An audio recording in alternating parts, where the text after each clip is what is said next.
The story of Rome begins not with certainty, but with myth and legend intertwined with fragments of historical truth. According to Roman tradition, twin brothers Romulus and Remus were born to a Vestal virgin named Rhea Silvia and the god Mars. Fearing these divine children, a jealous king ordered them drowned in the Tiber. The river, perhaps knowing their destiny, carried them gently downstream, where they washed ashore at the future site of Rome. There, a she-wolf discovered the abandoned infants, nurturing them with her milk until a shepherd named Faustulus found and raised them as his own. As they grew into strong young men, they learned of their royal heritage and decided to establish a new settlement on the banks where they had been saved. But the brothers quarreled. In a moment that would echo through Roman history, Romulus killed Remus and became the sole founder of the new city. Standing atop what would later be called the Palatine Hill, Romulus marked the boundaries of Rome with a plough in the year we now call 753 before the Common Era, a date that Romans would later measure their history from. The early settlement was little more than a collection of thatched huts overlooking the Tiber, surrounded by stronger Etruscan cities to the north and Greek colonies to the south. To strengthen his nascent community, Romulus offered asylum to outlaws, exiles, and refugees from surrounding areas. This created a problem, a shortage of women, which Romulus solved through the famous episode known as the Rape of the Sabine Women, inviting the neighboring Sabines to a festival and then abducting their daughters as brides for Roman men. For nearly 2.5 centuries after Romulus, Rome was ruled by kings. 7 monarchs in total guided the early city's development, transforming it from a village into a significant regional power. After Romulus came Numa Pompilius, remembered as a wise and pious ruler who established many of Rome's religious traditions and institutions. He created the position of Pontifex Maximus, the chief priest, and established the Temple of Janus, whose doors would be closed only in times of peace, a rare occurrence in Roman history.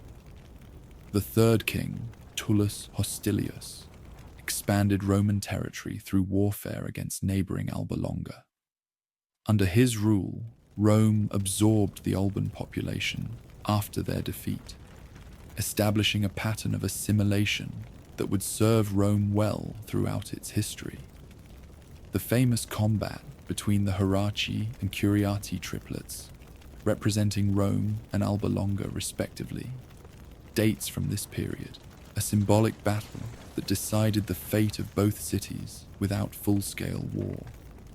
Ancus Marcius, the fourth king, constructed Rome's first bridge across the Tiber and founded the port city of Ostia at the river's mouth, opening trade routes that would eventually connect Rome to the Mediterranean world.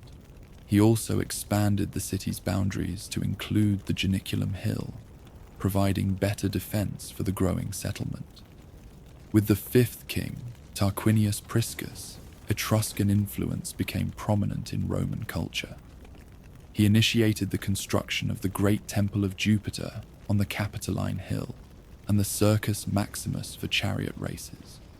The massive drainage project of the Cloaca Maxima began under his rule, transforming the swampy valley between the hills into what would eventually become the Roman Forum. Servius Tullius, the sixth king, implemented Rome's first constitution, dividing citizens into classes based on wealth and military capability. This organization, known as the Centuriate Assembly, would remain fundamental to Roman military and political life for centuries. Servius also constructed the first defensive wall around the entire city, encompassing the famous 7 hills of Rome: the Palatine, Aventine, Capitoline, Quirinal, Viminal, Esquiline, and Caelian. The final king, Tarquinius Superbus, Tarquin the Proud, ruled as a tyrant. His reign saw impressive building projects, including the completion of the Temple of Jupiter. But his arrogance and cruelty alienated the Roman nobility. The breaking point came when his son Sextus Tarquinius raped Lucretia, a virtuous Roman noblewoman. This outrage provoked a rebellion led by Lucius Junius Brutus and Lucretia's husband Collatinus. In 509, the monarchy was overthrown.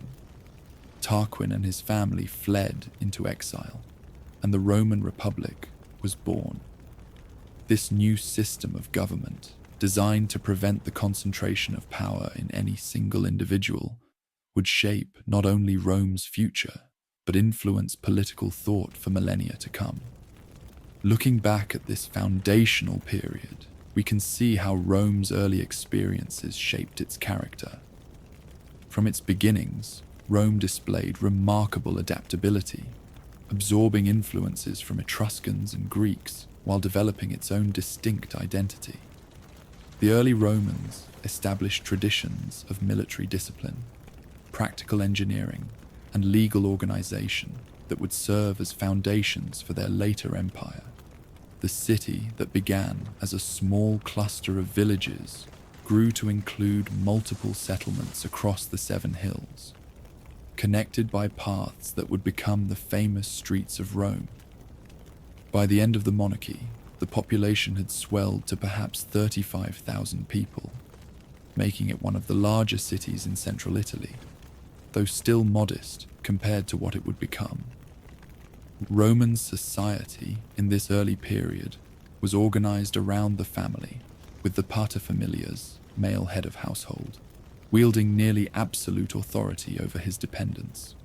Religious observance was meticulous, with Romans believing that proper rituals maintained the Pax Deorum, peace with the gods, essential for the city's prosperity. As you drift deeper towards sleep, envision these early Romans, farmers and warriors, priests and craftsmen, laying the groundwork for what would become the eternal city. From simple beginnings on the Tiber's banks, Rome would eventually stretch its influence across 3 continents and establish an empire unlike any the world had seen before. But that expansion was still to come. For now, as the kings departed from history, Rome stood at the threshold of its Republican era, ready to embark on the path to greatness that would make its name immortal. As the last king of Rome fled into exile, the people stood at the dawn of a new era. The monarchy that had guided the city's early growth was gone, replaced by a bold experiment in governance that would shape the destiny of Rome for the next 5 centuries. The newly established republic was designed to prevent the concentration of power that had led to tyranny under Tarquinius Superbus. 2 annually elected magistrates called consuls replaced the king, each able to veto the other's decisions. This system ensured that no single person could dominate Roman politics. Behind these consuls stood the Senate, a council of elders drawn from noble families, whose advice carried enormous weight, though it lacked formal legislative power. The early republic faced immediate threats to its existence. The exiled king sought allies among neighboring cities, while the powerful Etruscan lord Lars Porsena besieged Rome. According to legend, a Roman hero named Horatius Cocles held a bridge against the Etruscan army single-handedly, while his comrades destroyed it behind him, saving the city from capture. Rome's internal politics proved as challenging as its external enemies. The Republic was initially dominated by patricians, hereditary nobles who controlled both political and religious institutions. The majority of citizens, known as plebeians, found themselves excluded from power and often trapped in debt bondage to patrician landowners. This tension between the orders would shape Roman politics for centuries. The first major social crisis came when plebeian soldiers, the backbone of Rome's military might, withdrew from the city to the Sacred Mount in history's first recorded general strike. This drastic action forced patricians to create the office of tribune of the plebs, magistrates who could veto legislation harmful to plebeian interests. Tribunes were declared sacrosanct. Anyone who harmed them faced religious condemnation and death. The next significant development came with the creation of the 12 Tables, Rome's first written law code. Posted in the Forum for all to see, these laws brought transparency to what had been secretive legal procedures controlled by patricians. Though still favoring the elite in many respects, the 12 Tables represented a crucial step toward greater equality under the law, and established the principle that laws should be public knowledge. As Rome resolved these internal challenges, it gradually expanded its influence throughout central Italy. The city fought numerous wars against neighboring peoples, the Volsci, Aequi, Sabines, and most significantly, the Etruscans. The conquest of the wealthy Etruscan city of Veii, just 12 miles to the north, doubled the territory under Roman control. This expansion faced a devastating setback when Celtic Gauls defeated the Roman army at the Tiber River and proceeded to sack Rome itself. Most of the city was destroyed, though defenders held out on the Capitoline Hill. According to legend, sacred geese in the Temple of Juno warned Romans of a night attack, saving the citadel. The Gauls eventually withdrew after receiving a ransom of gold, but the traumatic memory of this disaster would remain in Roman consciousness for centuries. Remarkably, Rome rebounded swiftly from this catastrophe. The city was rebuilt and stronger walls constructed. Within decades, Rome had defeated the Latin League, incorporating these related peoples into its growing state.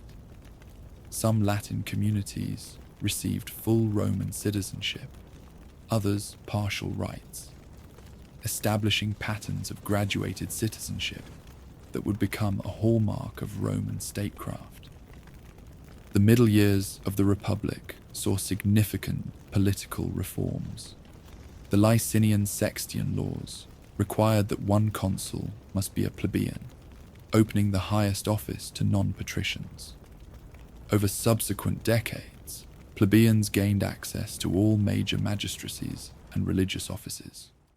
While wealth rather than birth increasingly determined political opportunity, this process of social integration helped Rome avoid the destructive class conflicts that plagued many Greek city-states. Rome's growing power inevitably brought conflict with other regional powers. Through 3 grueling wars against the mountain peoples of central Italy, known as Samnites, Rome extended its control from coast to coast across the Italian peninsula. As Rome consolidated its position in central and southern Italy, it encountered the sophisticated Greek cities of Magna Graecia.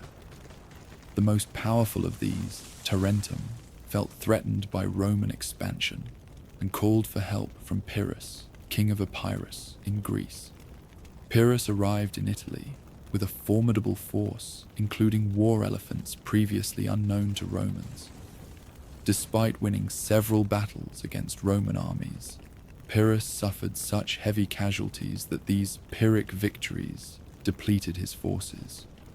After an unsuccessful campaign in Sicily, Pyrrhus returned to Greece, leaving the Greek cities to face Rome alone. Soon after, Tarentum fell, and Rome controlled the entire Italian peninsula south of the Po River. Rome's governance of this new Italian confederacy showed remarkable wisdom. While maintaining firm control of foreign policy and military affairs, Rome allowed allies to retain local autonomy. The extension of various grades of citizenship and legal rights created incentives for loyalty. Roman colonies placed throughout the peninsula served dual purposes. rewarding veterans with land while establishing strategic military posts. This Italian alliance system would provide Rome with manpower resources that far outstripped any rival in the Mediterranean world, a decisive advantage in the conflicts to come.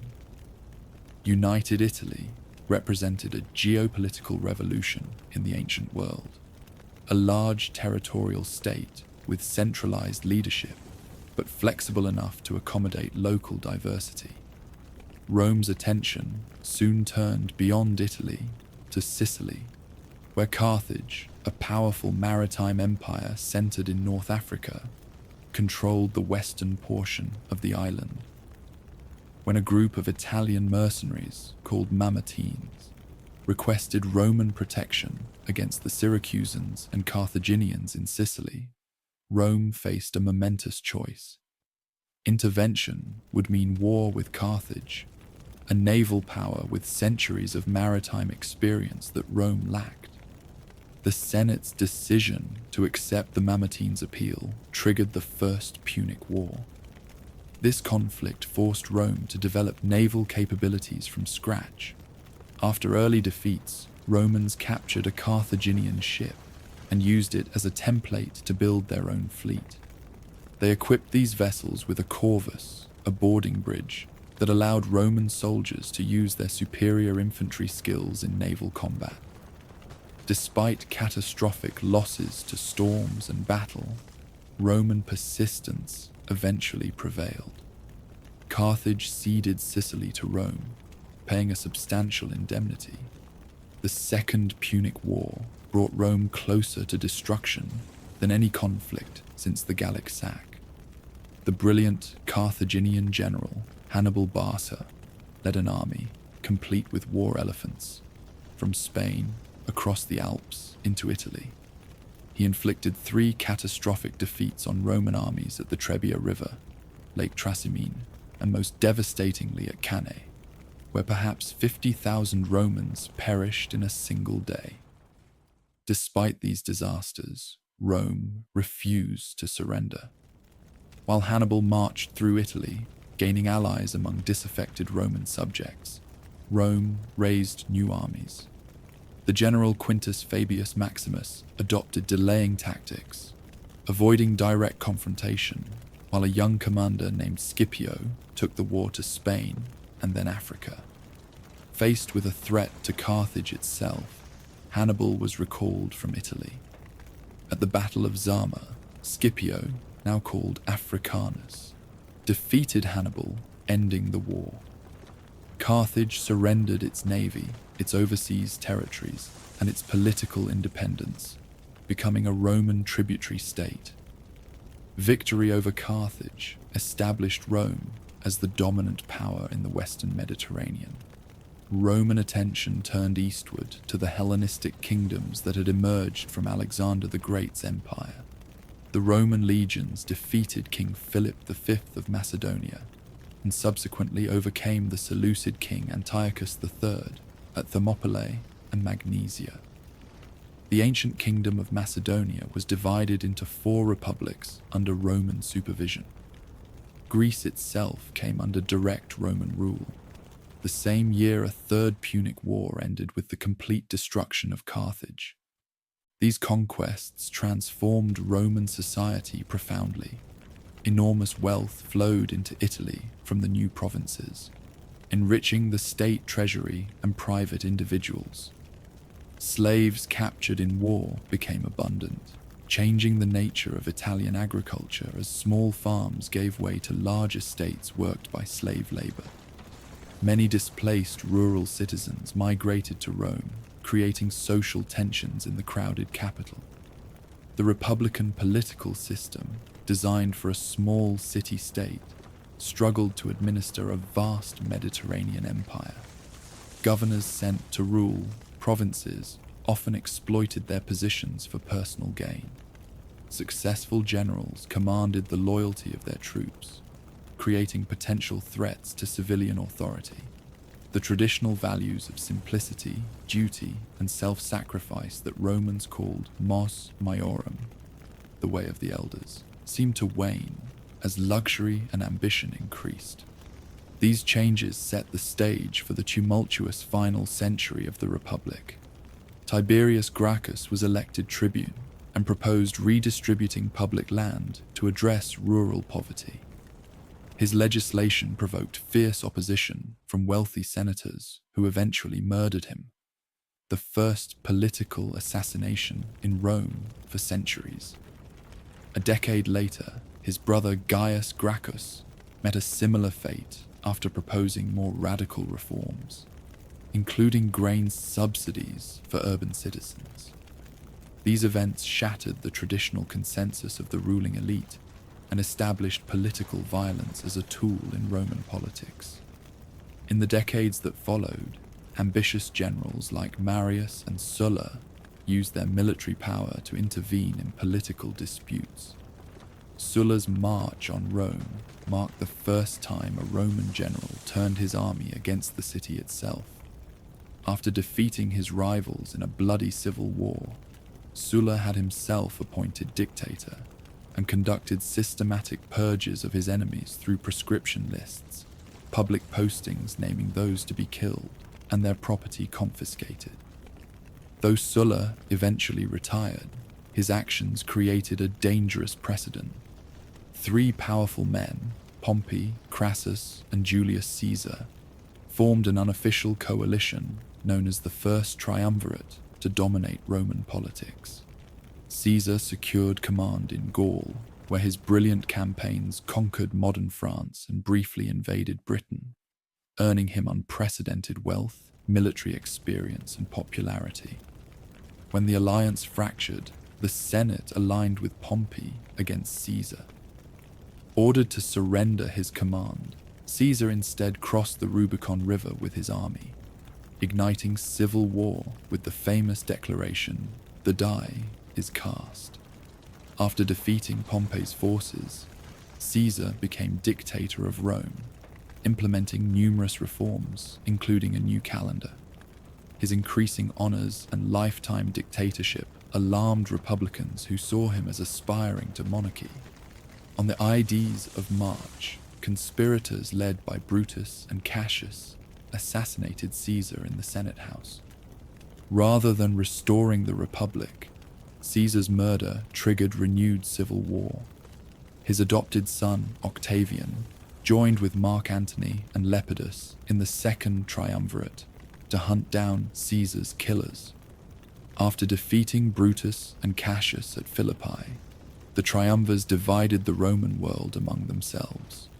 Inevitable tensions emerged, particularly between Octavian in the west and Antony in the east, where he allied himself with Egypt's queen Cleopatra VII. The final showdown came at Actium, where Octavian's forces under Agrippa defeated the combined fleet of Antony and Cleopatra. The lovers fled to Egypt, where they later committed suicide. Octavian, now sole ruler of Rome's vast territories, carefully avoided Caesar's mistakes. While accumulating unprecedented personal power, he maintained republican facades, referring to himself as princeps, first citizen, rather than king or dictator. The Senate awarded him the title Augustus, marking the effective end of the Republic and the beginning of the Roman Empire. The Republic's legacy was complex. Its constitutional balance had ultimately failed to prevent civil war and dictatorship. Yet during its 5 centuries, Rome had evolved from a small Italian city-state to master of the Mediterranean world. Republican institutions would continue in name under the emperors, and republican ideals of liberty, civic duty, and constitutional government would echo through Western political thought for millennia to come. As Octavian stood before the Senate in January of the year we now mark as 27 before the Common Era, Rome stood at a crossroads. The republic that had governed for 5 centuries lay in ruins after decades of civil war. Yet rather than claiming outright monarchy, Octavian performed a careful political dance. He announced the restoration of power to the Senate and people of Rome, seemingly relinquishing the extraordinary authority he had accumulated. The Senate, filled with his supporters, responded by granting him the name Augustus, a title with religious overtones suggesting one who is revered or sacred. They also awarded him a carefully assembled package of powers: command of key provinces where legions were stationed, tribunician authority, giving him veto power, and numerous other privileges. This moment marked the birth of what historians call the Principate, a system where Augustus ruled as first citizen rather than king, maintaining the facade of republican government while wielding unprecedented personal power. Augustus would rule for 41 years, establishing patterns that would define Roman imperial governance for centuries. He reduced the army from 60 legions to 28, settling veterans in colonies throughout Italy and the provinces. He reformed the tax system, established a postal service, created firefighting cohorts, and organized a permanent police force in Rome. His building projects transformed the capital, so much so that he famously boasted of finding Rome a city of brick and leaving it a city of marble. In foreign affairs, Augustus secured and expanded Roman frontiers. Germanic tribes were pushed back beyond the Rhine, while the empire's boundary in the east was secured through diplomacy with the Parthian Empire.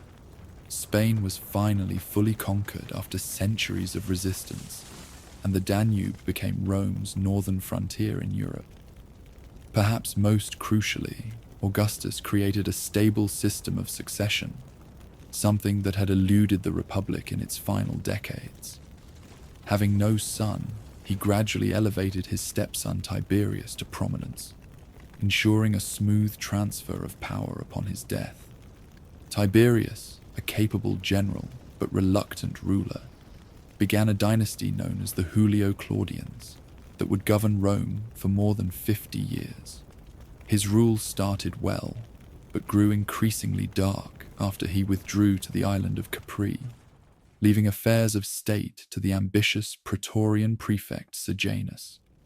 After uncovering Sejanus's plot to seize power, Tiberius launched a wave of treason trials that spread fear through the Roman aristocracy. Tiberius was succeeded by his grandnephew Caligula, whose early promise devolved into apparent madness. Stories of his excesses, cruelty, and bizarre behavior, including plans to make his horse a consul, may be exaggerated, but his assassination after just 4 years of rule speaks to his unpopularity among the Roman elite. The Praetorian Guard, the emperor's household troops, then elevated Claudius to the throne. Despite physical disabilities that had led his family to sideline him, Claudius proved an able administrator. During his 13-year reign, he expanded the empire, conquering Britain and incorporating new provinces in the east. He also extended citizenship more widely and admitted Gauls to the Senate, recognizing that Rome's future lay in provincial integration rather than Italian domination. The Julio-Claudian dynasty ended with Nero, who began his reign promisingly under the guidance of the philosopher Seneca and the Praetorian prefect Burrus. As he asserted his independence, however, his rule grew tyrannical. He had his mother, Agrippina, murdered, kicked his pregnant wife to death, and persecuted Christians after the Great Fire of Rome. Rising unpopularity led to revolts, and Nero committed suicide, reportedly lamenting, "What an artist dies in me." Nero's death ushered in chaos known as the Year of 4 Emperors. In quick succession, the generals Galba, Otho, and Vitellius claimed the throne, each overthrown by military revolt. Finally, Vespasian, commanding the Eastern legions, emerged victorious, establishing the Flavian dynasty. Vespasian brought stability back to the empire during his 10-year reign.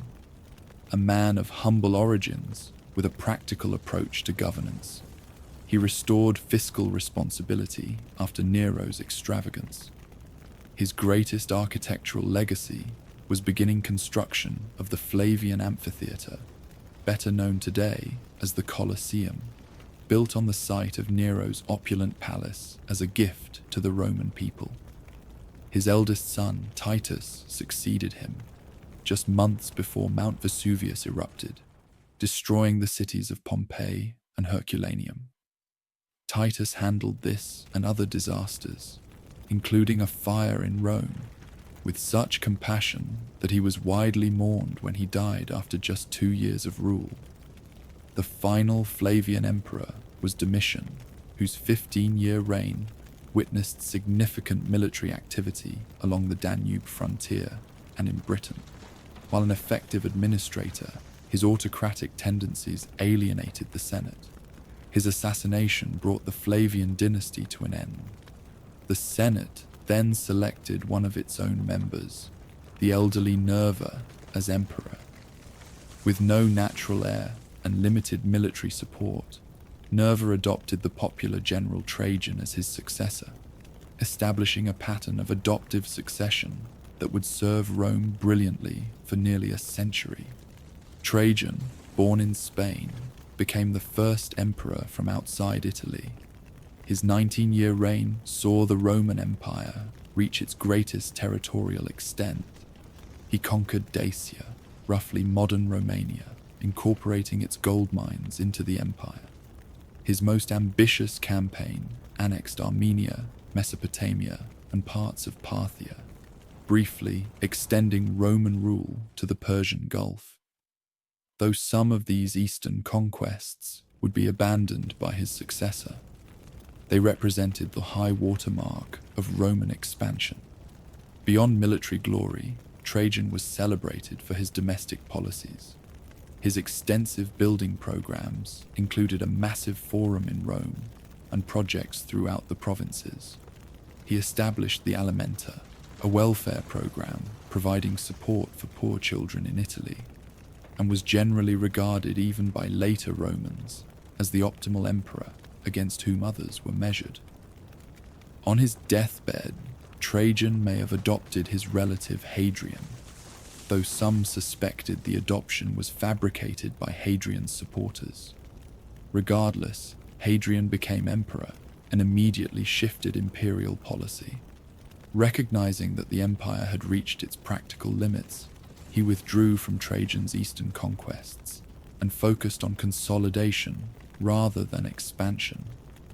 Hadrian spent more than half his 21-year reign traveling throughout the provinces, often walking on foot with his troops while inspecting frontier defenses.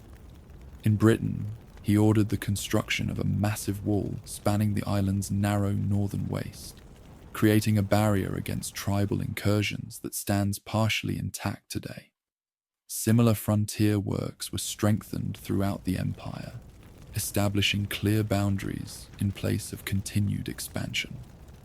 A lover of Greek culture who wore a beard in the Hellenic fashion, unlike his clean-shaven predecessors, Hadrian spent extensive time in Athens, completing the massive temple of Olympian Zeus begun centuries earlier. His architectural legacy in Rome included the Pantheon, with its revolutionary concrete dome, still standing today as testament to Roman engineering brilliance. Hadrian's chosen successor, Antoninus Pius, ruled for 23 remarkably peaceful years. His reign saw no major wars or internal disturbances, allowing the empire to prosper. Continuing the tradition of adoption, Antoninus selected Marcus Aurelius as his heir, with the provision that Marcus in turn adopt Lucius Verus as co-emperor. Marcus Aurelius, a devoted Stoic philosopher whose meditations remain widely read today, found his reign dominated by military challenges despite his philosophical nature. Germanic tribes, possibly pushed westward by population movements deeper in Europe and Asia, began pressing against Roman frontiers on the Danube in greater numbers than before. While Marcus and Lucius initially ruled jointly, Lucius' death left Marcus in sole command during increasingly difficult times. Beyond external threats, the empire faced a devastating pandemic known as the Antonine Plague, possibly smallpox, brought back by troops from campaigns in the east. This disease killed perhaps 5 million people throughout Roman territories, weakening both military and economic strength at a critical juncture. Despite these challenges, Marcus Aurelius maintained the frontiers and even planned to create new provinces beyond the Danube before his death. Unlike his predecessors, who chose the most qualified successor through adoption, Marcus allowed his biological son, Commodus, to succeed him, a decision that would have dire consequences for Rome. Looking back across this 2-century span from Augustus to Marcus Aurelius, this era represents the Roman Empire at its zenith. The population reached perhaps 70 million people living in relative security under the Pax Romana, or Roman peace, a vast network of roads totaling over 250,000 miles, facilitated trade, communication, and military movement throughout the Mediterranean basin and beyond. Cities flourished with public amenities unknown in earlier ages, aqueducts delivering fresh water, public baths, theatres, and forums. Roman law, increasingly sophisticated and humane, was administered across 3 continents.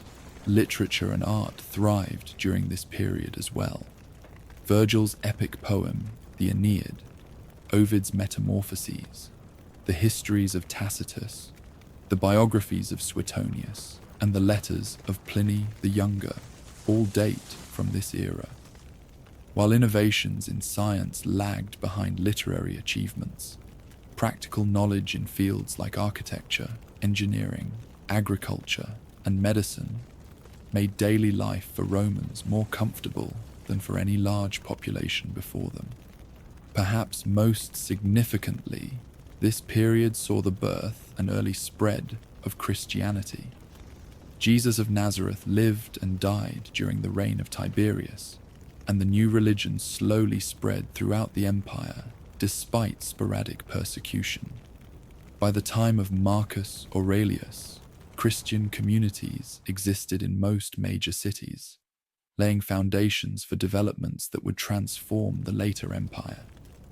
The early empire also witnessed the increasing importance of the provinces. Italy lost its privileged position as emperors from Spain, and beyond assumed the purple. Citizenship was gradually extended more widely, culminating generations later in its grant to all free inhabitants of the empire. Trade networks connected distant regions, with goods flowing from as far as India and China into Roman markets.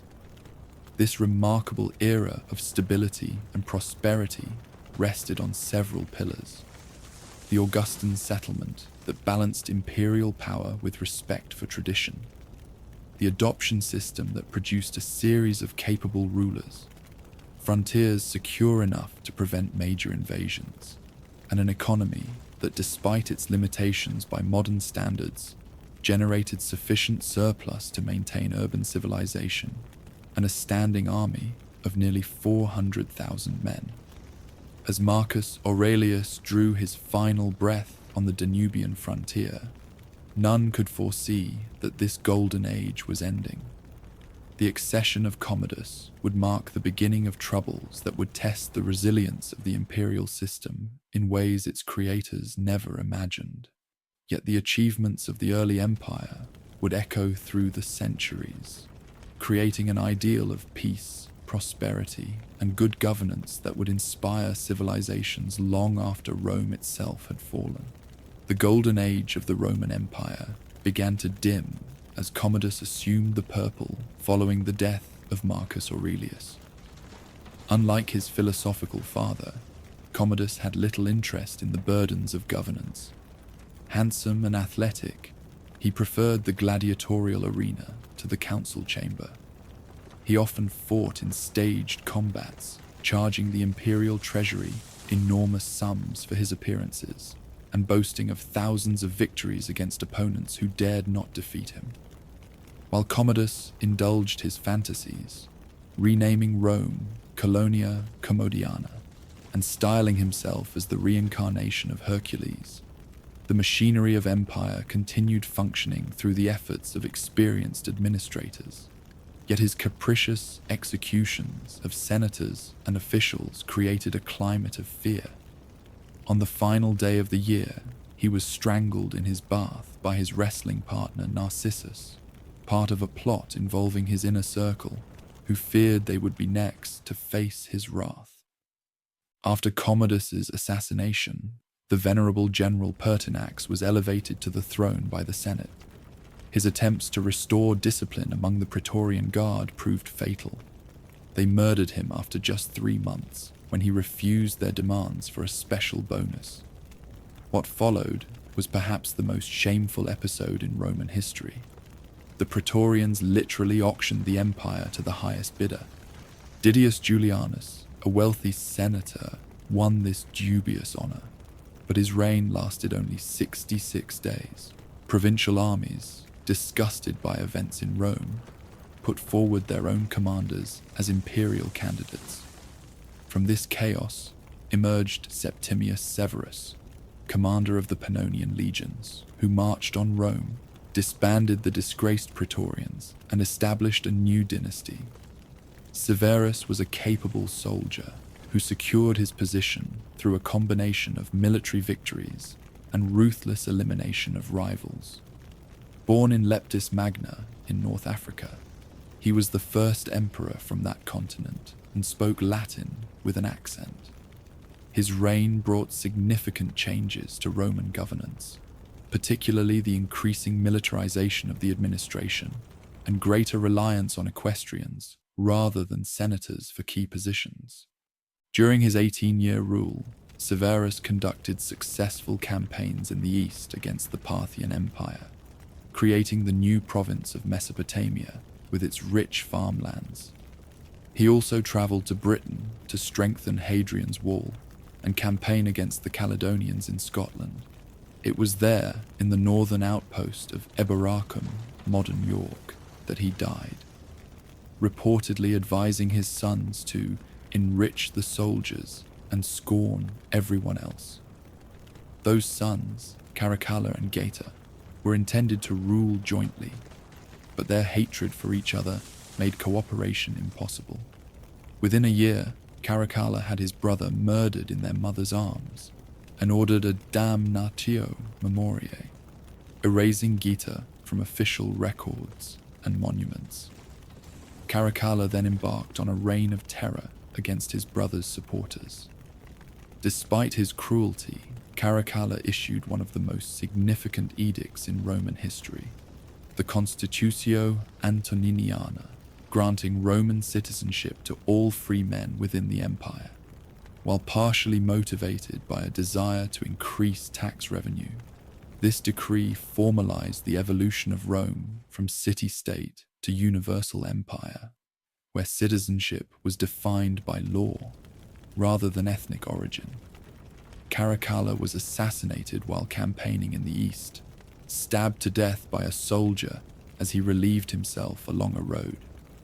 The Severan dynasty continued through a series of rulers connected by the remarkable women of the family, particularly Julia Maesa, sister-in-law of Septimius Severus, who engineered the rise of her grandsons Elagabalus and later Alexander Severus.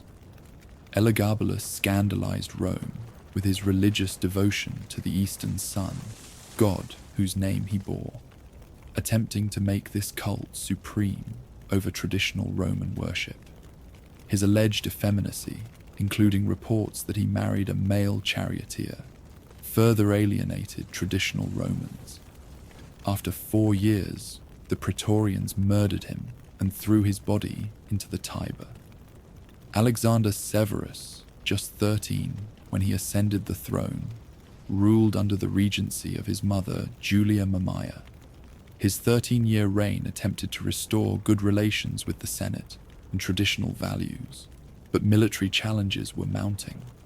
A new Persian dynasty, the Sassanids, had replaced the Parthians and posed a greater threat in the east. Meanwhile, Germanic tribes increased pressure on the Rhine and Danube frontiers. When Alexander negotiated with Germanic tribes rather than fighting them, his troops mutinied and proclaimed Maximinus Thrax, a giant former shepherd from Thrace, as emperor.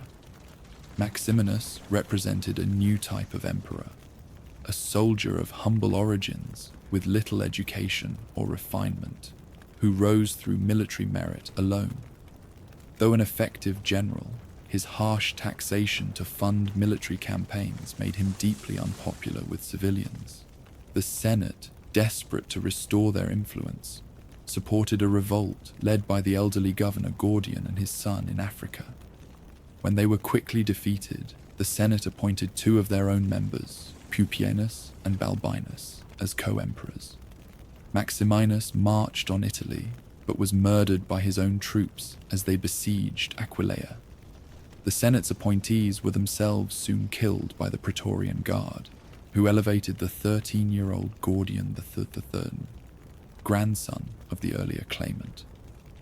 This dizzying sequence of emperors and usurpers inaugurated what historians call the crisis of the 3rd century. Over the next few decades, at least 26 men claimed the imperial title, most ruling for just a few years before meeting violent ends. The Roman world seemed to be unraveling as the imperial office became the prize in an endless, destructive military lottery. External threats compounded the internal chaos. The Emperor Decius and his son died fighting Goths at the Battle of Abritus, the first Roman emperor to fall in battle against foreign enemies. The Emperor Valerian suffered an even worse fate, captured alive by the Sassanid Persian king Shapur I, and allegedly used as a human footstool before being skinned after death and stuffed as a trophy. With central authority collapsing, the empire began to fragment. In the west, a Gallic empire encompassing Gaul, Britain, and parts of Spain broke away under a succession of local rulers. In the east, the desert trading city of Palmyra under Queen Zenobia established control over provinces from Egypt to Asia Minor.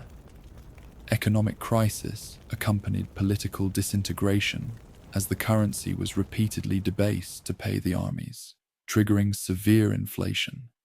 It seemed Rome's 1,000-year story might be approaching its end.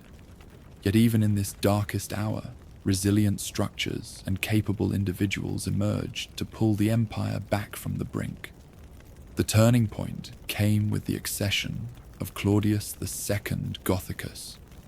In his brief 2-year reign, he defeated Gothic invaders in the Balkans so decisively that he earned the title Gothicus. Though he died of plague, his work was continued by Aurelian, acclaimed by his troops following Claudius's death. Aurelian's 5-year reign earned him the title Restorer of the World. He defeated the Palmyrene Empire, bringing Queen Zenobia to Rome in golden chains for his triumph. He then recovered the breakaway Gallic provinces, reunifying the empire. To protect Rome itself from barbarian raids, he built a massive new wall circuit that still stands partially intact today. He reformed the currency and established an official sun cult that attempted to provide religious unity. Aurelian's assassination, based on a secretary's false claim that the emperor planned to execute several officers, threatened to unravel his achievements. Several short-lived emperors followed before Carus established a brief dynasty. While campaigning successfully against Persia, Carus allegedly died when his tent was struck by lightning, though assassination remains possible. His son Numerian was murdered by his Praetorian prefect Aper while returning from the Persian campaign. At Numerian's funeral, the assembled officers acclaimed Diocletian, a cavalry commander of humble Dalmatian origin, as emperor. Diocletian immediately executed Aper personally, fulfilling a prophecy that he would become emperor after killing the boar, Aper in Latin. With Diocletian's accession, the crisis period finally ended. Though the empire had survived, it was profoundly transformed. The old Augustan principate, with its careful balance of republican forms and imperial power, was gone. In its place stood a more overtly autocratic system, where the emperor was increasingly seen as a remote, sacred figure rather than first among equals. Military needs now dominated all aspects of governance. The army had nearly doubled in size to face multiple frontier threats, consuming an ever larger share of the state's resources. Taxation had grown heavier and more systematic to support these forces. The distinction between Italy and the provinces had largely vanished as the entire empire shouldered similar burdens. Yet despite the trauma of the 3rd century crisis, important cultural developments continued. This period saw the rise of Neoplatonism through philosophers like Plotinus, whose mystical vision of reality would deeply influence later Christian thought. Christianity itself spread widely during these troubled decades, offering spiritual solace and community in uncertain times. The religion that had once been a persecuted minority was becoming a major force in Roman society. Roman law continued to evolve, with jurists like Ulpian and Papinian refining legal concepts that would influence civilizations far beyond Rome's eventual fall. Despite economic difficulties, Roman engineering still produced remarkable works, from Aurelian's walls to public buildings throughout the provinces. As the 3rd century closed, the empire that Diocletian inherited was wounded but not defeated. The coming reforms would reshape Rome's government completely, creating a new imperial system capable of meeting the challenges of a changing world. The transition from the early empire of Augustus to the late Roman world was complete, a transformation forged in the crucible of crisis and recovery. As Diocletian stood victorious after claiming the purple, the Roman world lay exhausted from a half-century of crisis. Drawing lessons from this turmoil, the new emperor would reshape imperial governance more dramatically than anyone since Augustus. Born to a humble family in Dalmatia, on the Adriatic coast, Diocletian had risen through military service without the benefit of aristocratic connections. This outsider's perspective perhaps allowed him to see more clearly the systemic problems facing Rome. The empire had grown too vast and complex for a single ruler to manage effectively. Military emergencies on one frontier often required the emperor's presence just as crises erupted elsewhere. Recognizing this reality, Diocletian took the unprecedented step of appointing a co-emperor. He elevated his fellow officer Maximian to the rank of Augustus, assigning him responsibility for the western provinces, while Diocletian focused on the east. This division proved insufficient, so Diocletian expanded the imperial college further by appointing 2 junior emperors called Caesars, Galerius in the east and Constantius Chlorus in the west. This system, known as the Tetrarchy or Rule of Four, divided administrative responsibilities while maintaining the fiction of a unified empire. Each tetrarch governed a quarter of Roman territory from his own capital city, as Rome itself lost its central role. The arrangement included a plan for orderly succession. After 20 years, the senior Augusti would retire, allowing the Caesars to be promoted and select new junior colleagues. This mechanism aimed to prevent the succession crises that had plagued the 3rd century. Beyond restructuring imperial leadership, Diocletian reorganized the empire's administrative geography. Provinces were subdivided into smaller units, nearly doubling their number, but making them more manageable.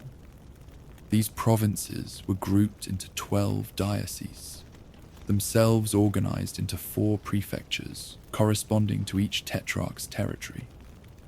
This arrangement created multiple layers of oversight intended to reduce corruption and improve efficiency. The military underwent similar reorganization. Diocletian separated civil and military authority, which had traditionally been combined in provincial governors. He substantially increased the size of the army to address multiple frontier threats simultaneously. To limit the power of potentially rebellious generals, he reduced the size of provincial armies, while creating a central mobile reserve that could respond to crises. These expanded military and administrative structures required greater resources.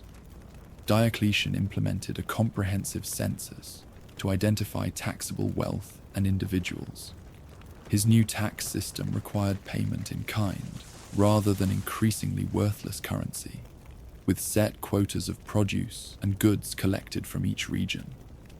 To ensure essential services continued, Diocletian mandated hereditary occupations for certain vital professions, binding sons to follow their fathers' trades. While these reforms stabilized the empire, they came at the cost of significantly increased state control over individual lives. The free market economy of the early empire gave way to a more regulated system where the state's needs took precedence over private initiative. The distinction between honestiores and humiliores, higher and lower classes, became more pronounced, with different legal standards applied to each. Diocletian also attempted to address economic instability through his edict on maximum prices, which set price ceilings for thousands of goods and services throughout the empire. Though well-intentioned, this measure proved impossible to enforce and was ultimately abandoned. In religious matters, Diocletian initially showed tolerance, but later launched what became known as the Great Persecution against Christians. This final and most severe attempt to suppress Christianity included the destruction of churches, confiscation of scripture, and execution of clergy. Despite its intensity, the persecution varied by region and failed to halt Christianity's spread. True to his succession plan, Diocletian took the unprecedented step of voluntarily retiring, compelling his co-Augustus Maximian to do the same. He spent his remaining years cultivating cabbages at his palace in Split on the Dalmatian coast, reportedly telling visitors that only someone who had been emperor could understand the pleasures of retirement. The carefully designed tetrarchic system collapsed almost immediately after its creator's retirement. The succession plans were undermined by dynastic sentiment, as troops proclaimed Constantine, son of Constantius Chlorus, and Maxentius, son of Maximian, as emperors. The following years saw complex power struggles as various claimants fought for supremacy. Constantine emerged victorious from these conflicts. According to Christian tradition, before the crucial battle of the Milvian Bridge against Maxentius, Constantine saw a vision of a cross in the sky with the words, "In this sign, conquer."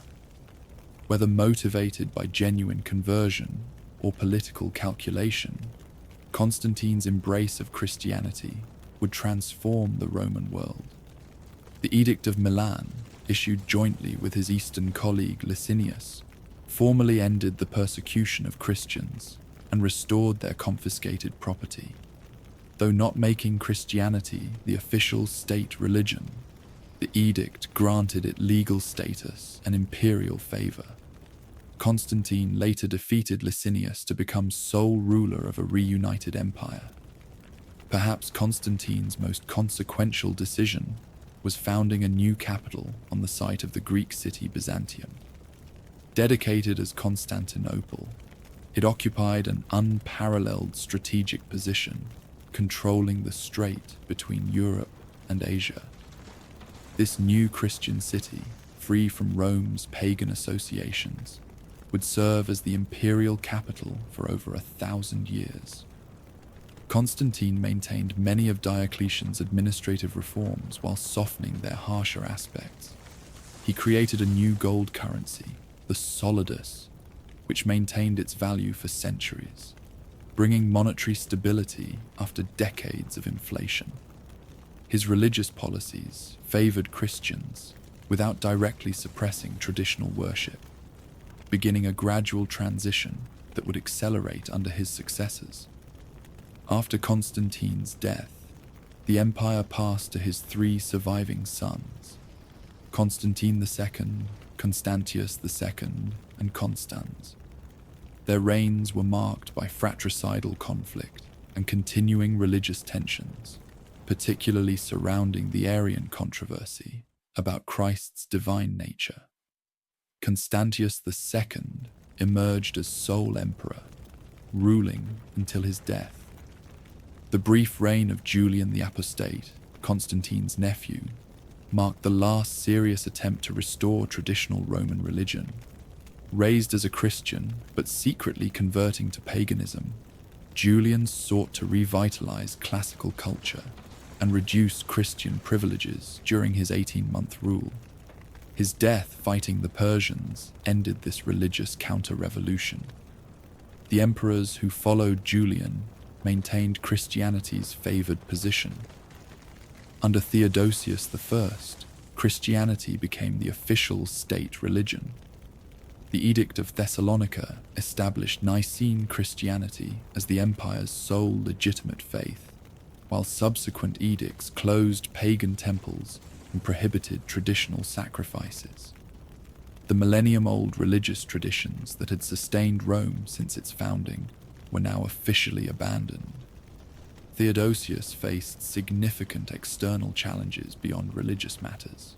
His predecessor Valens had suffered a catastrophic defeat at Adrianople against Gothic forces, with perhaps 2/3 of the eastern field, army destroyed, and Valens himself killed.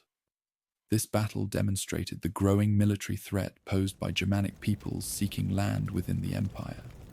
Rather than attempting to expel these Goths, Theodosius settled them within imperial territory as foederati, allied troops serving under their own leaders while acknowledging Roman sovereignty. This pragmatic solution provided needed manpower, but increased the influence of semi-autonomous Germanic groups within Roman borders. The late Roman military relied increasingly on such allied contingents and recruited heavily among Germanic peoples for regular units as well.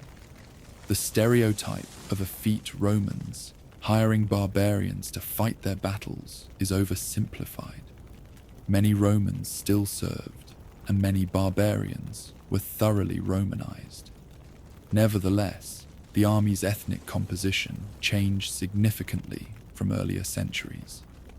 Social and economic developments during this period reflected the empire's transformation. Christianity reshaped cultural values, emphasizing otherworldly salvation over classical civic virtues. The urban middle classes declined as imperial service and large agricultural estates dominated economic life. Cities shrank within defensive walls as their classical monuments were cannibalized for building material or converted to Christian use. Yet amid these changes, remarkable cultural achievements continued. This era saw the flowering of patristic literature as Christian thinkers like Ambrose, Jerome, and Augustine developed sophisticated theological and philosophical systems that would influence Western thought for centuries. In law, the Theodosian Code compiled imperial legislation, creating a systematic legal reference that preserved Roman jurisprudence for future generations. Upon Theodosius's death, the empire was divided between his sons, Arcadius in the east and Honorius in the west. Though theoretically temporary, this division would prove permanent. While the eastern and western courts maintained the fiction of a unified empire, they increasingly pursued separate interests and faced different challenges. The eastern half, wealthier and better protected geographically, would endure for another 1,000 years as what modern historians call the Byzantine Empire, though its citizens continued to call themselves Romans.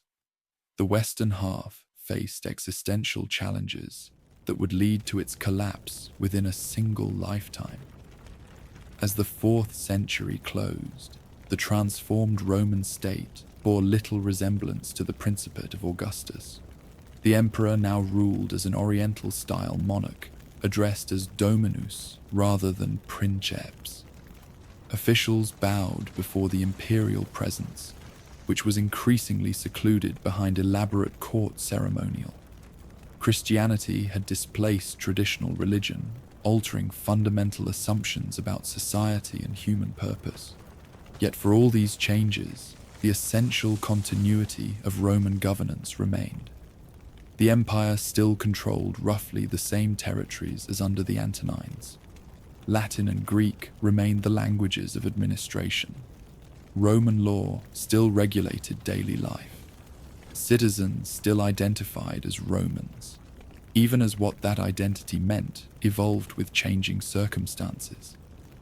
The stage was now set for the final act of the Western Empire's long drama. As Germanic pressure on the frontiers increased and internal resources dwindled, the Western emperors would face challenges that would ultimately prove insurmountable. The coming century would witness the end of direct Roman rule in the West, even as the eastern half adapted and survived. As the 5th century dawned, the Roman world stood divided between the sons of Theodosius. While technically ruling a single empire, Arcadius in Constantinople and Honorius in Milan presided over increasingly separate realms. Both young emperors relied heavily on powerful advisors, Rufinus in the east and Stilicho in the west.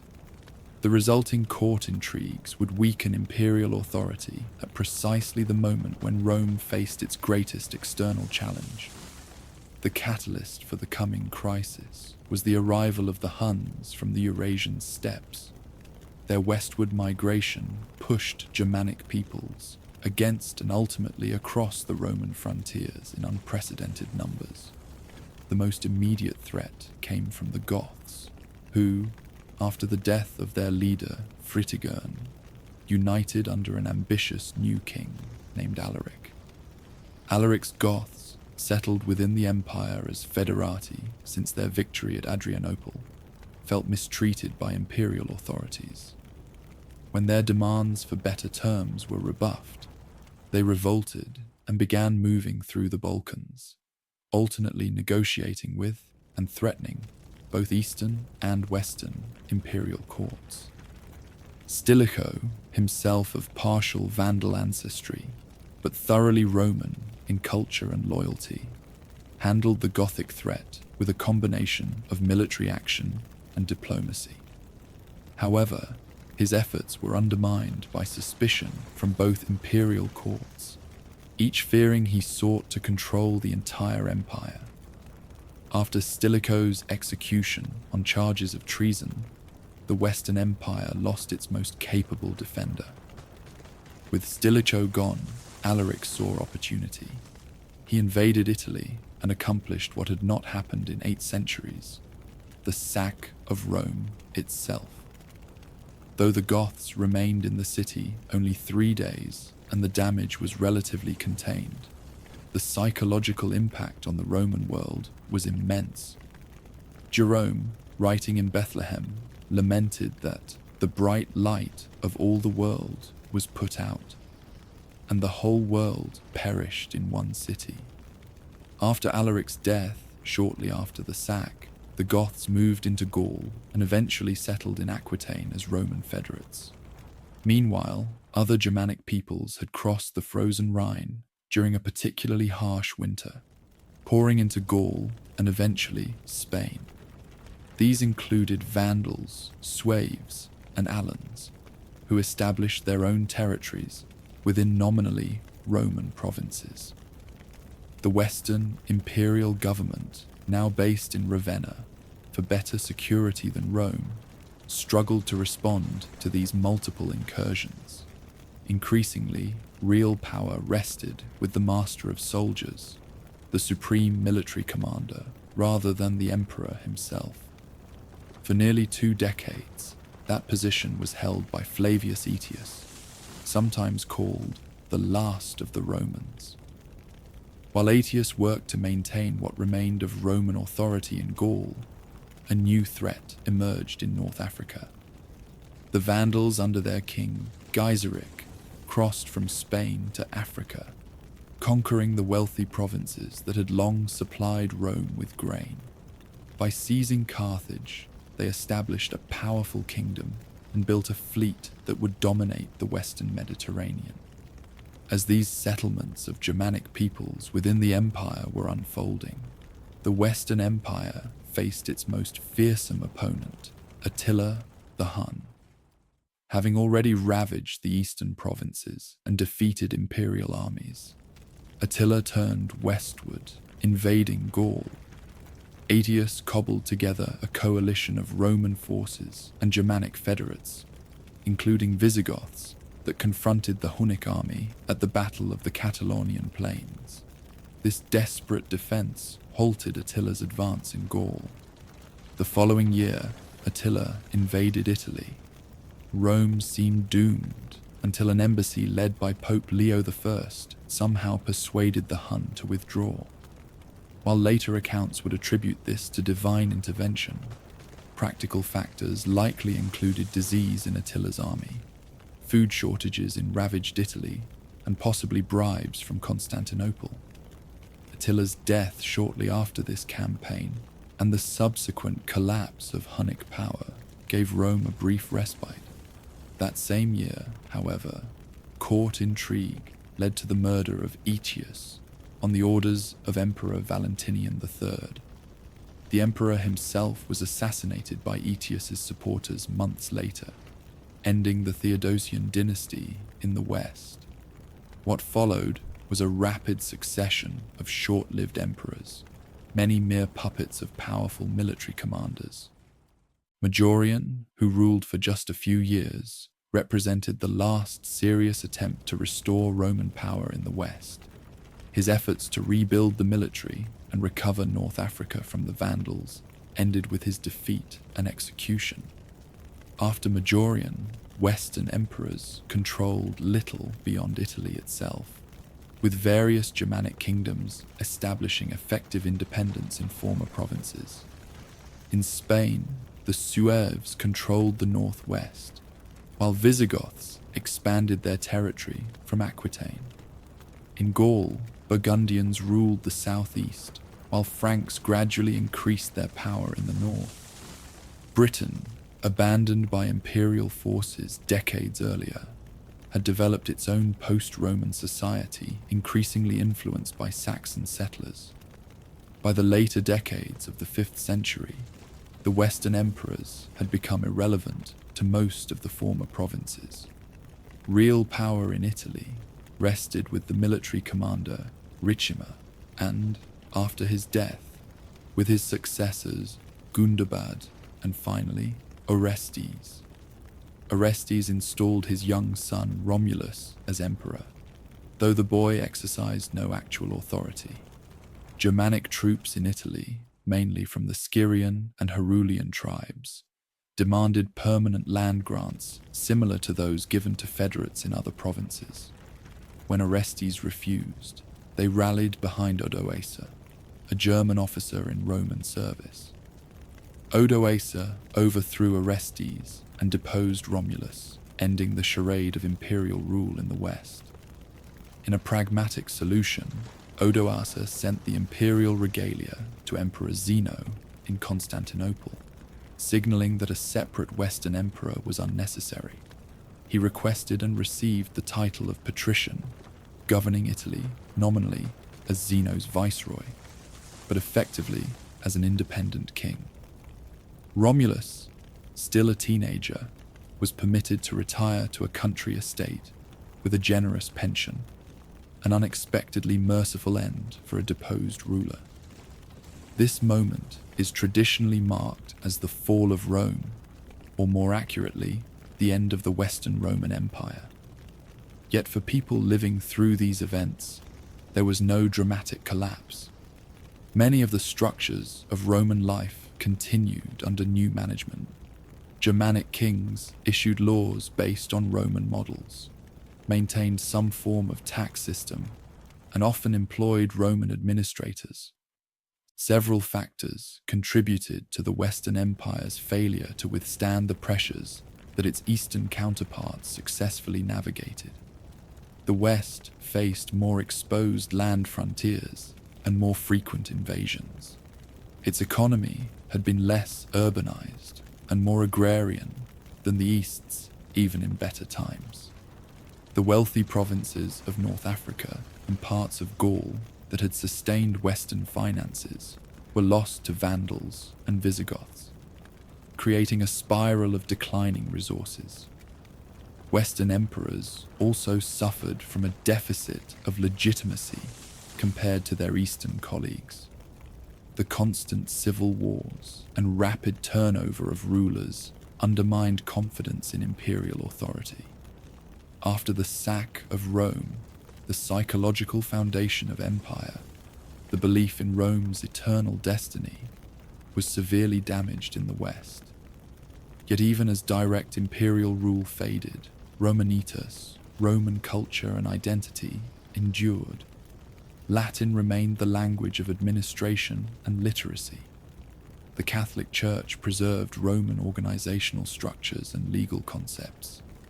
Aqueducts still carried water, and people still gathered in forums, even as new Germanic lords ruled from former imperial palaces.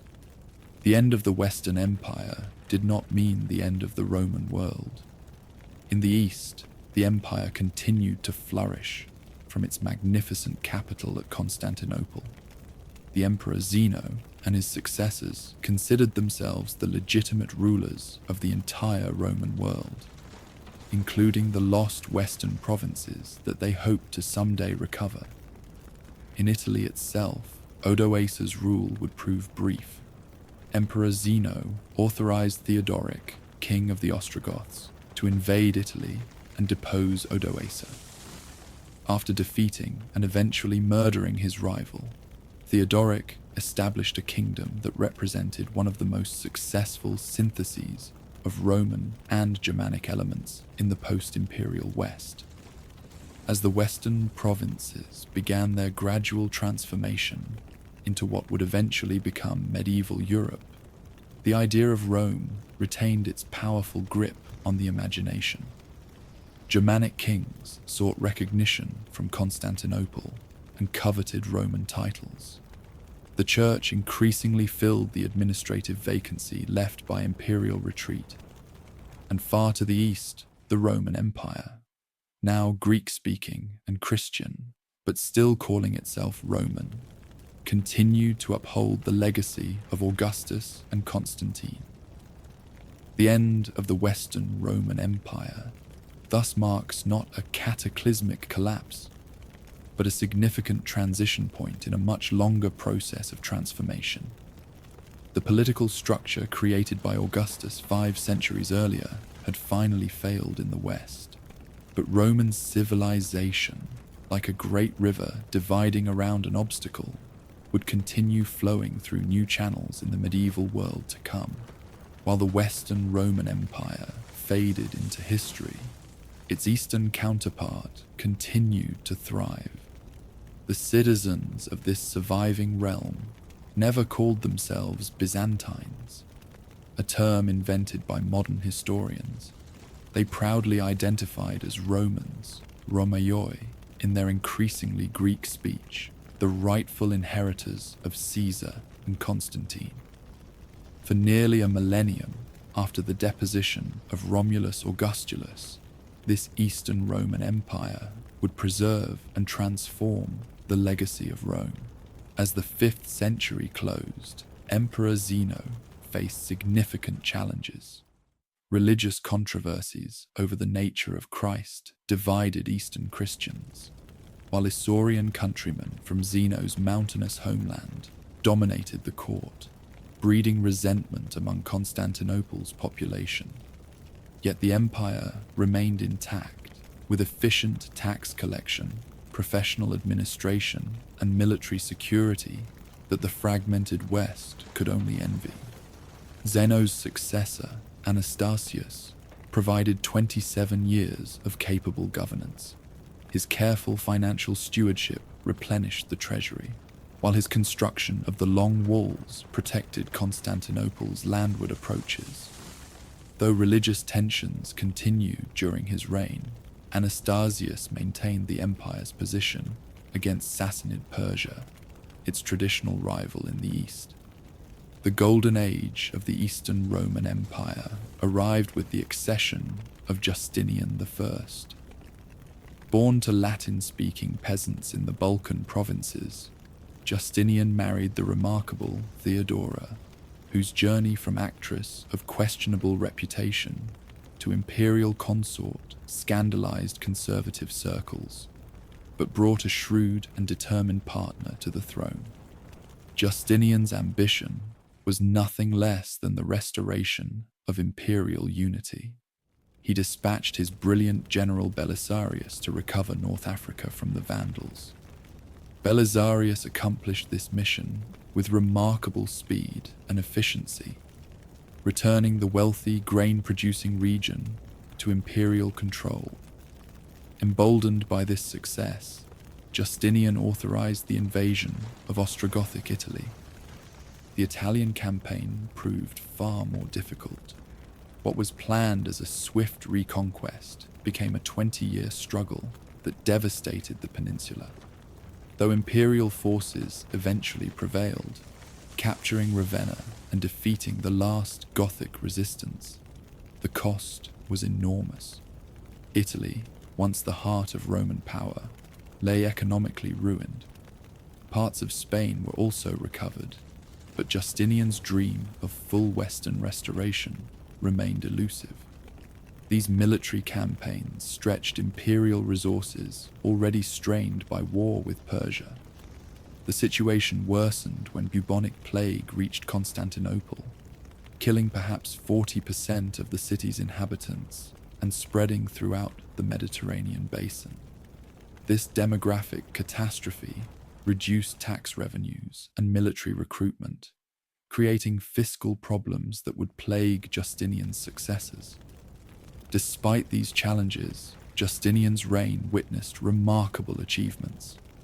The magnificent church of Hagia Sophia, with its revolutionary dome spanning 108 feet, remains one of the world's architectural marvels.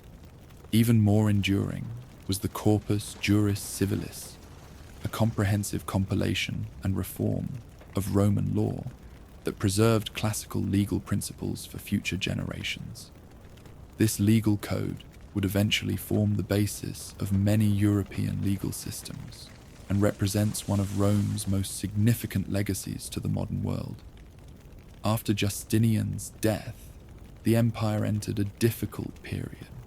His successor, Justin II, lost much of Italy to the Lombards, while warfare with Persia drained resources. Subsequent emperors, Tiberius II and Maurice, maintained imperial defenses, but struggled with diminishing resources. Maurice's attempts to reform the military led to his overthrow and execution by the usurper Phocas. The 7th century brought unprecedented challenges to the empire. Under Shah Khosrow II, Persia launched massive invasions, capturing Syria, Palestine, Egypt, and much of Anatolia. Jerusalem fell, and the true cross, most sacred of Christian relics, was carried to the Persian capital as a trophy. Persian forces reached the Bosporus opposite Constantinople itself. In this moment of supreme crisis emerged one of Rome's greatest emperors. Heraclius, who had overthrown the tyrant Phocas, personally led the imperial counterattack. In a series of brilliant campaigns, he drove deep into Persian territory, forcing a peace that restored all lost provinces and the true cross. This stunning reversal appeared to secure Rome's eastern frontier permanently. Yet even as Heraclius celebrated his triumph, a new power was emerging in the Arabian desert. United by the prophet Muhammad and inspired by the new faith of Islam, Arab armies erupted into Roman and Persian territories with astonishing speed. The exhausted Persian Empire collapsed entirely, while Roman forces suffered a crushing defeat at the Battle of Yarmouk.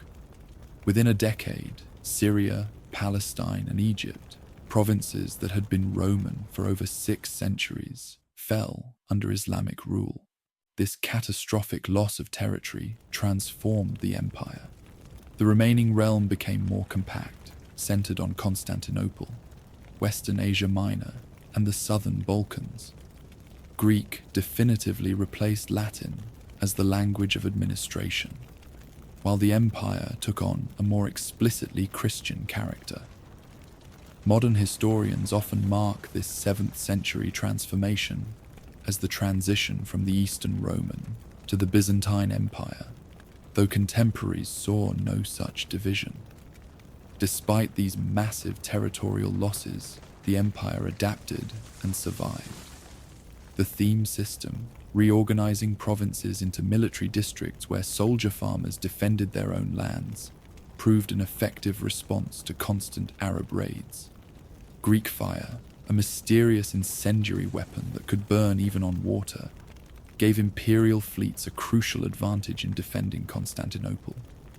When Arab forces besieged Constantinople itself on 2 separate occasions, the formidable defenses held firm. The failure of these sieges marked a turning point, preserving the empire as a Christian bulwark in the eastern Mediterranean, and saving much of Europe from Islamic conquest. The 8th and early 9th centuries brought controversies over religious imagery, known as the iconoclastic period. Emperors from Leo III to Theophilus banned veneration of icons, viewing them as dangerously close to idol worship. This policy divided society and strained relations with Rome and other Western Christians, who continued to use sacred images. The restoration of icons healed these divisions and ushered in a period of cultural and intellectual revival. Under the Macedonian dynasty, founded by Basil I, the empire regained its strength. Agricultural production increased, cities revived, and military fortunes improved. Emperors like Nikephoros Phocas and John Zimisces recaptured territories in Syria, while Basil Sen earned the sobriquet Bulgar Slayer for his ruthless campaigns that brought all the Balkans under imperial rule. This resurgent Rome, albeit Greek in language and culture, represented the most powerful, wealthy, and sophisticated society in the Christian world. Constantinople, with perhaps 500,000 inhabitants, dwarfed the modest towns of Western Europe. Its markets featured goods from as far as China and Scandinavia. Its churches gleamed with mosaics, and its scholars preserved ancient texts unknown in the West. Yet beneath this golden facade, structural weaknesses were developing. The free peasantry that had formed the backbone of the theme armies gradually lost land to expanding aristocratic estates. Civil service positions increasingly became hereditary rather than merit-based. Religious differences with the Latin West widened, culminating in the schism that divided Christianity into Catholic and Orthodox branches. The pivotal disaster came at Manzikert, where Seljuk Turks defeated Emperor Romanos IV Diogenes and opened Anatolia, the empire's heartland, to Turkish settlement. Simultaneously, Normans conquered the last imperial possessions in Italy, and Pechenegs raided across the Danube. The empire that had seemed triumphant just decades earlier now fought for survival. The desperate appeal for Western aid by Emperor Alexios I Komnenos helped trigger the First Crusade. While Crusaders did establish states in the Holy Land, tensions between Latins and Greeks grew increasingly bitter. The Fourth Crusade infamously diverted to Constantinople itself, sacking the greatest Christian city in the world and establishing a short-lived Latin empire on its ruins. Though imperial forces recaptured Constantinople under Michael VIII Palaiologos, the restored empire was but a shadow of its former self. Italian merchant republics dominated its economy, while Serbian and Bulgarian states carved away Balkan territories. Most importantly, Turkish emirates controlled most of Anatolia, with the aggressive Ottoman state emerging as the greatest threat. The Ottoman Turks crossed into Europe, gradually encircling Constantinople. Despite desperate diplomatic efforts to secure Western aid, support proved minimal. Emperor Constantine XI faced the massive Ottoman army of Sultan Mehmed II, with only a few thousand defenders when the final siege began in April. For 7 weeks, the ancient walls of Constantinople withstood Ottoman cannon fire. On May 29th, the final assault broke through. Constantine XI allegedly threw off his imperial regalia and died fighting alongside his soldiers as the city fell. Mehmed rode to Hagia Sophia, which became a mosque that same day. The Roman Empire, which had endured for 1,480 years since the accession of Augustus, finally ended. Yet its legacy lived on in many forms. The Ottoman sultans styled themselves as Caesars of Rome, ruling much of the former Byzantine territory. Moscow claimed the mantle of the Third Rome, preserving Orthodox Christianity and imperial traditions. Renaissance Italy rediscovered classical texts preserved by Byzantine scholars who fled west before and after Constantinople's fall. Most significantly, the Byzantine Empire had served as the crucial bridge between ancient and medieval worlds. It preserved Roman law, Greek philosophy, and early Christian theology through centuries when these might otherwise have been lost. Its elaborate diplomacy, sophisticated bureaucracy, and complex economy provided models far beyond its borders. The epic story that began with Romulus on the Palatine Hill had finally concluded. But Rome never truly fell. It transformed.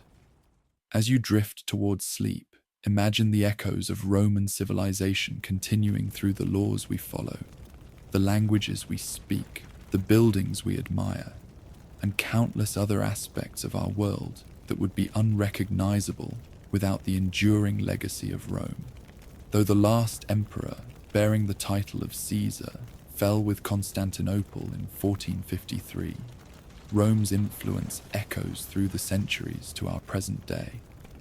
As you drift closer to sleep, let us reflect on the enduring legacy of this remarkable civilization that shaped our world in countless ways. Perhaps Rome's most significant contribution lies in the realm of law and governance. The Romans developed a sophisticated legal system that moved beyond the limited scope of earlier codes to address the complex needs of a diverse cosmopolitan society. Concepts we take for granted, the presumption of innocence, the importance of intent in criminal acts, the distinction between civil and criminal law all bear Roman fingerprints. Justinian's great legal compilation, the Corpus Juris Civilis, preserved these principles through the medieval period and into the modern era. When European nations developed their legal systems in the late medieval and early modern periods, they drew heavily on this Roman inheritance. Today, the civil law tradition that governs most of continental Europe, Latin America, and parts of Africa and Asia derives directly from Roman models. Even the common law tradition of England and its former colonies, while developing separately, absorbed many Roman concepts. Beyond specific legal provisions, Rome pioneered practices of public administration that would influence later states. The Romans created a professional civil service, systematic record-keeping, standardized weights and measures, regular censuses, and sophisticated tax systems. While these innovations might seem mundane, they formed the essential infrastructure that allowed complex societies to function. The very idea of citizenship, a formal legal status conferring rights and responsibilities, owes much to Roman practice. Rome's gradual extension of citizenship to conquered peoples offered a path to integration that helped sustain the empire for centuries. This model of earned inclusion, though imperfectly implemented, provided an alternative to the strict ethnic exclusivity that characterized many ancient states. In the realm of language and literature, Rome's impact remains inescapable. Latin, the speech of rustic farmers on the Tiber's banks, became the lingua franca of Western civilization for over a millennium. Though no longer spoken as a first language, Latin's descendants, the Romance languages, including Spanish, Portuguese, French, Italian, and Romanian, are native tongues for nearly 1 billion people today. Even languages not directly descended from Latin bear its influence through centuries of borrowing. English, though Germanic in its basic structure, derives roughly 60% of its vocabulary from Latin, either directly or through French.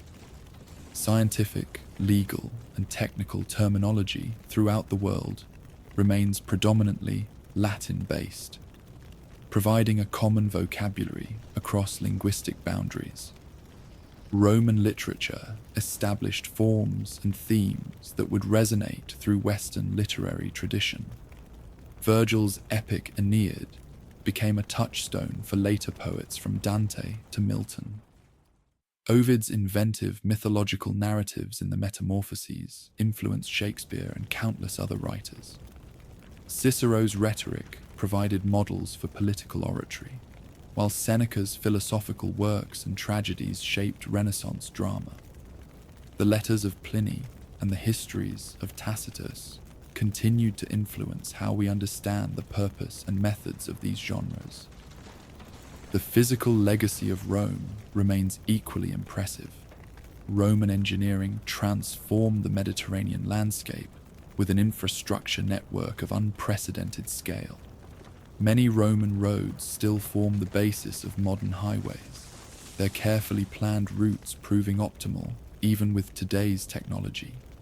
Aqueducts built by Roman engineers continued to supply water to cities like Segovia in Spain into the 20th century.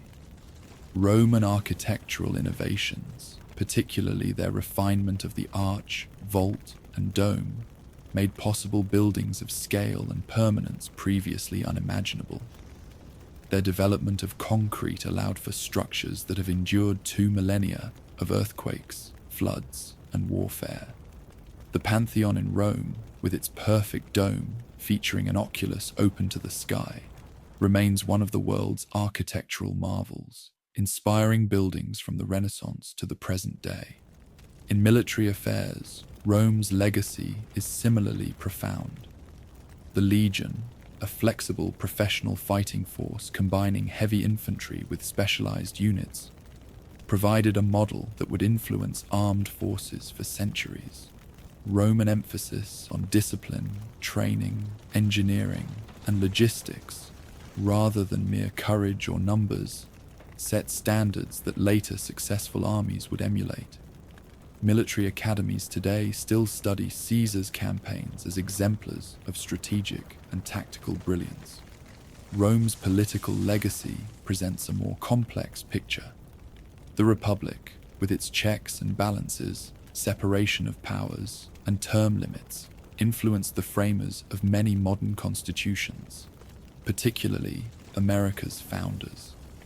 Yet Rome also demonstrated how republican institutions could be subverted by ambitious individuals. and how liberty might be traded for security and stability. The imperial system that replaced the Republic similarly offered both positive and negative lessons for later generations. At its best, the Roman Empire provided good governance, security, and prosperity to diverse populations across 3 continents. At its worst, it demonstrated the dangers of autocracy, the corruption of absolute power, and the challenges of maintaining unity across vast territories and different cultures. Christianity, the world's largest religion, owes its global spread to the Roman context in which it developed. Early Christians utilized Roman roads, ships, and urban networks to disseminate their message. After Constantine's conversion, the imperial administrative framework provided a template for ecclesiastical organization, with dioceses often corresponding to Roman provincial boundaries. Even the title Pontifex Maximus, once held by Roman emperors as chief priest of the state religion, passed to the popes who lead the Catholic Church. Rome's cultural achievement lay not just in its original contributions, but in its genius for synthesis and transmission. Roman artists, philosophers, and scientists often adapted Greek models, but in doing so, they preserved and transmitted Greek achievements to later civilizations. Without Rome as intermediary, much of classical Greek thought might have been lost to the Western tradition. The idea of Rome itself became a powerful symbol long after the empire's fall. Throughout the medieval and early modern periods, political leaders sought to claim the Roman mantle. Charlemagne's coronation as Roman emperor in 800, the Byzantine ruler's identity as Romaioi, the Russian Tsars claimed to be heirs of the Third Rome, and the Habsburg Holy Roman Empire all reflect Rome's potent symbolic legacy. Even Nazi architecture and Mussolini's fascist imagery consciously evoked Roman imperial grandeur, showing the persistent, if sometimes misused, power of Roman symbolism. Perhaps most fundamentally, Rome bequeathed to later civilizations a cosmopolitan vision, the idea that diverse peoples could participate in a shared cultural and political community while maintaining aspects of their distinct identities. Though imperfectly realized in practice, this Roman ideal of a world brought together under law and common citizenship, rather than divided by ethnic or religious boundaries, remains a powerful aspiration in our own increasingly interconnected global society. Rome also demonstrated both the heights humanity can achieve and the depths to which it can sink. The same civilization that produced the wisdom of Marcus Aurelius also featured the excesses of Caligula. The society that built the Pantheon also staged the brutal gladiatorial games. This complex legacy reminds us that human achievements are always mixed with human failings, that civilization itself is always both inspiring and flawed. As you fall deeper into sleep, imagine how different our world would be without Rome's enduring influence. Our legal systems and languages, our architecture and engineering, our political institutions and religious organizations, all would be profoundly transformed without the Roman experience. From mundane details like the names of our months, to profound questions about citizenship and governance, Rome has shaped how we understand ourselves and our society. The Roman story, spanning more than 2 millennia from Romulus to the fall of Constantinople, offers a grand epic of human achievement, resilience, and adaptation. Through rises and falls, triumphs and disasters, the Roman world evolved while maintaining connections to its past. Even after the empire ceased to exist as a political entity, its shadow continued to influence everything that followed. As you drift off to sleep, take comfort in this continuity of human experience.